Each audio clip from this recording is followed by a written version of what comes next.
नेपाली दिदीबहिनी तथा दाजुभाइहरू,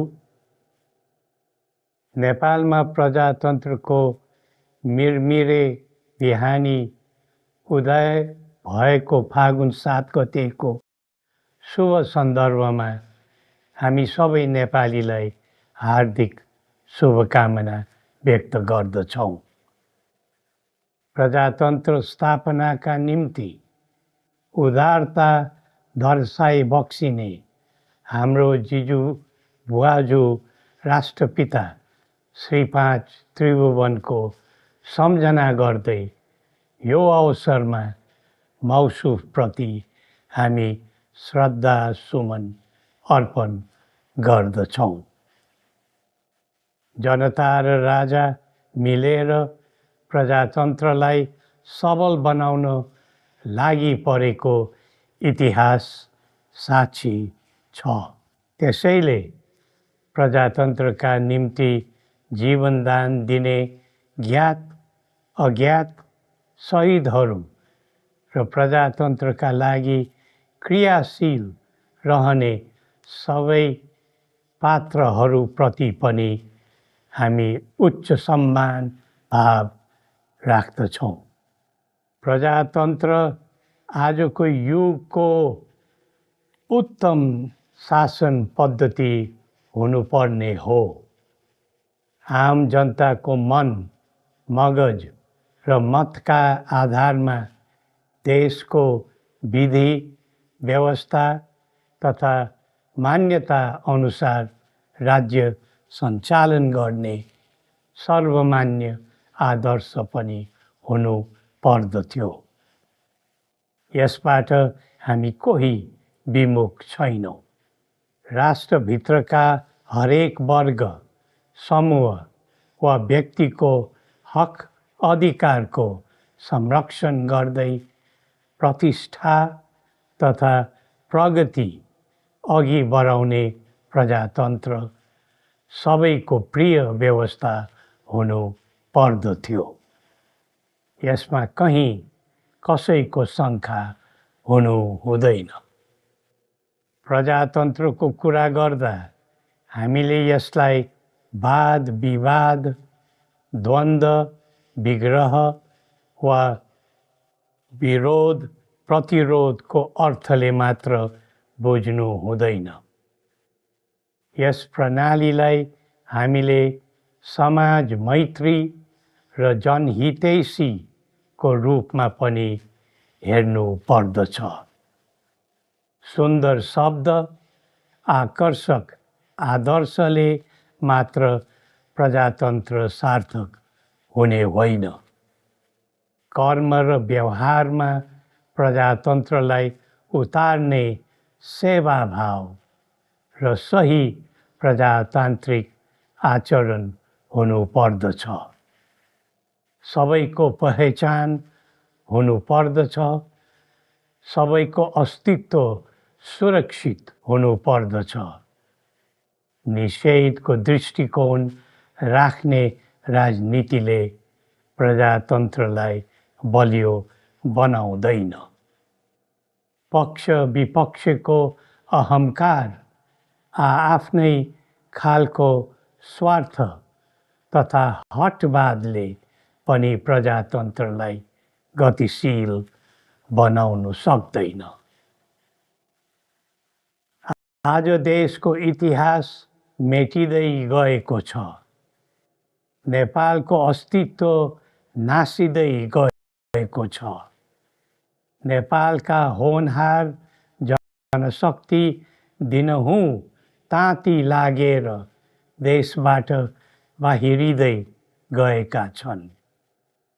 नेपालीको पसिना आफ्नो माटोमा होइन, अन्तै पोखिरहेको छ।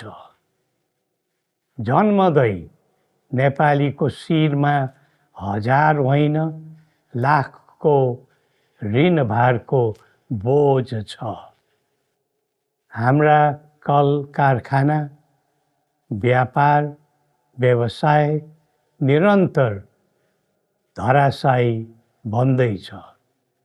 हुँदा हुँदा हाम्रा शिक्षालयहरूमा समेत शिक्षक र विद्यार्थीहरू पातिलिँदै गएका छन्। नेपालको पद्धति, नीति र गतिविधि ठिक छैन। यहाँ बसेर केही हुँदैन। श्रम, सिप, चेतना र ज्ञान भएका हाम्रा नागरिकहरूमा त्यस प्रकारको भाष्य चलिरहेको छ। यस्ता कुराले प्रजातन्त्रलाई शोभनीय बनाउँदैन। प्रजातन्त्र आशा जगाउने प्रणाली हुनुपर्दछ। जनताको भरोसा बढाउने प्रणाली हुनुपर्दछ। प्रजातन्त्र फल्दै फुल्दै जाँदा हामी सबैको भाग्य र भविष्य चम्कन्छ भन्ने भावना जागृत गराउने हुनुपर्दछ। तर 3 दशक यताको हाम्रो स्थिति यस्तो छैन। आम जनताको मुहारमा मुस्कान ल्याउने, जनतालाई खुसी र सुखी बनाउने, सबैले खोजेको र हामीले चाहेर रोजेको पनि त्यही प्रजातान्त्रिक व्यवस्था हो। व्यवस्था बदलियो भन्नेहरूले अवस्था राम्ररी बदल्न नसक्नु दुःखद कुरा हो। हाम्रो यो नेपाल देश भक्त पुर्खाहरूले फलाएको र फुलाएको सुन्दर राष्ट्र हो। यो राष्ट्रमा कुनै सङ्कट नआओस् भन्ने हाम्रो परिकल्पना हो। त्यसैले राष्ट्रको हितमा हामीले उदारता राख्दै आयौँ।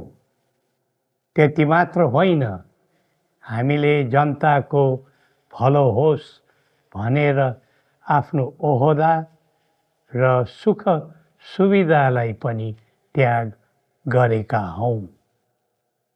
त्यागले कसैको कद सानो हुने होइन र त्यस्तो भावलाई कसैले पनि कमजोरी ठान्नु हुँदैन। कतै कुनै पक्ष नगरी सबैलाई समेटेर जाने हाम्रो अभिलाषा हो। हाम्रो त्यागको अर्थ र आशय पनि त्यही नै हो। हाम्रो इतिहासलाई नाश गरेर र पहिचानको अपमान गरेर हामी उँभो लाग्दैनौँ भन्ने कुराको हेक्का राखेर हामी अघि बढौँ। विगतका कमी कमजोरी तथा आफ्नो प्रकृति र संस्कृति विरुद्धका त्रुटि सच्याएर अघि बढ्ने चेतना हामीलाई प्राप्त होस्। देशका निम्ति र राष्ट्रका खातिर हाम्रो समर्पण निष्ठा सदैव हुनेछ। राष्ट्र रक्षाको निम्ति सबैको अनुशासन र इमानदार प्रयत्न हुनुपर्दछ। हामीले पहिले पनि राष्ट्रिय समस्या सुल्झियोस् भनेर त्याग गरेका हौँ। अब नेपालको उन्नतिको लागि हामीबाट अरू के त्याग गर्नुपर्ने हो, हामी तयार छौँ। अब समय आयो। राष्ट्र जोगाउने हो भने, राष्ट्रिय एकता कायम राख्ने हो भने, देशको समृद्धि र उन्नतिका निमित्त हामीलाई साथ दिन सबै देशवासीहरूलाई आह्वान गर्दछौँ। श्री पशुपतिनाथले हामी सबैको कल्याण गरून्। जय नेपाल।